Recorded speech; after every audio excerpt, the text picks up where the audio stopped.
Welcome to Leaks, where we try to pick apart the latest leak that Jagex have given to us regarding the upcoming Leagues 5 and try and digest all the information and see what it could mean. So these are the combat masteries we've been told about, and to earn points to be able to spend on this, there's 10 different tasks.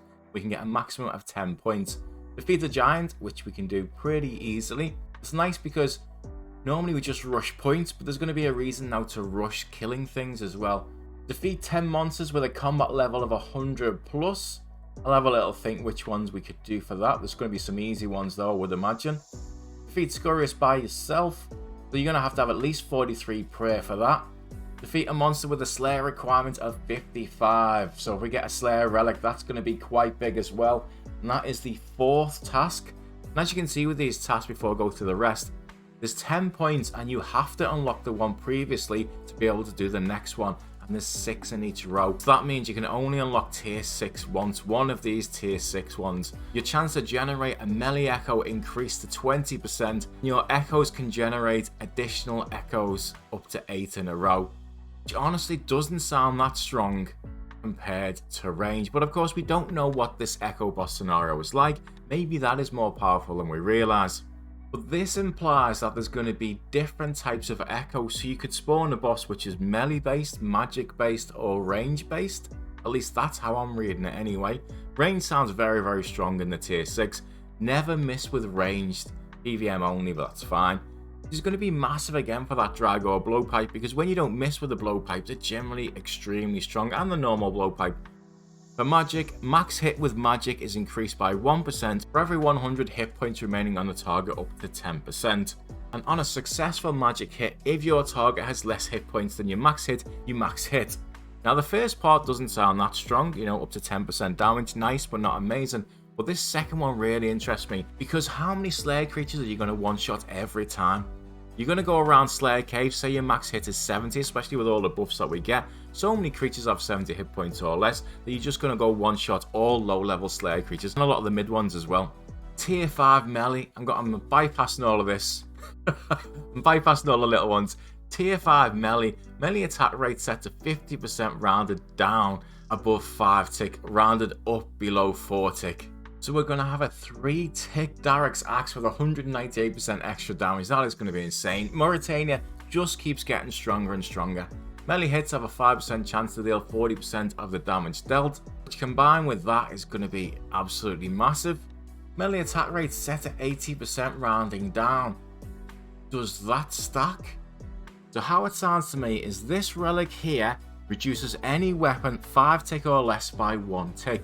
And any weapon that's 6 tick or higher by 2 ticks. Oh my god, these combat masteries are nuts. Melee hits have a 10% chance to generate an echo hit, an additional melee hit, 50% of your max hit, respects accuracy only, which I presume is one more hit, 10% chance, and you can hit up to half your normal damage. That's how I read that one. Melee hits have a 25% chance to roll damage twice and take the highest result. And again, stacked with all of these, massive. Okay, let's go from this side forward. Damage rolls beneath 30%, this is all range. Damage rolls beneath 30% of max hit with range are increased to 30%. So anytime you get a hit below 30%, you get 15% extra damage on average, and you have a 3 out of 10 chance. About 4 or 5% increase with that relic.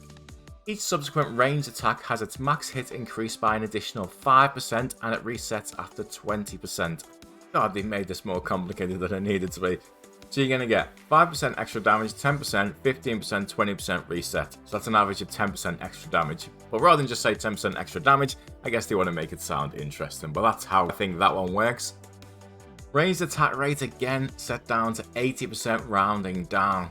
Ranged attack set rate above 50%. Okay, so we're going to get a 2 tick TiVo. 2 tick TiVo, range never misses. That is so, I mean, talk about OP. And every 5th range hit heals 5 hit points, which is not a lot, but you don't really need health in leagues anyway, so that's okay. When you roll above 90% of your max hit with magic, damage is increased by 50%, so you're going to have a really huge max hit with this. I wonder whether that includes special attacks or not, because that will be very interesting. There's a few weapons where you can essentially spec and normally hit 90% of your damage, or even if just sometimes you do it and then it's got a 50% on top, will be massive for low health bosses. especially if you use the total recoil teleport to essentially get your special attacks back.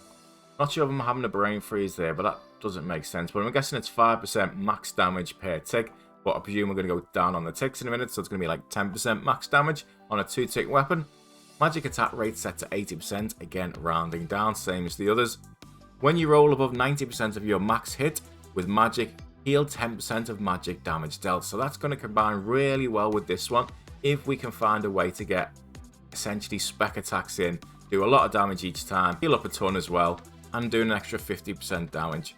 Magic attack rate set 50%. I think we're going to have most things 2-tick, and they're all combined with this one where you get 10% extra damage. You need this to work to make magic as good as the others, because to me that sounds less powerful apart from, as I said, Slayer creatures. What's going to be interesting is we got 6 points. We're definitely going to fill one of these, and then we're going to have 4 points to mess with, essentially the start of the others. So say you went with range, you can either have up to 80% melee attacks, which I think you'll probably do. I think you'll probably go for either the 80% melee or the 80% magic. Just put one in the other because healing isn't that important. So we'll end up going 6 on one, 3 on another, and then just 1 on the third.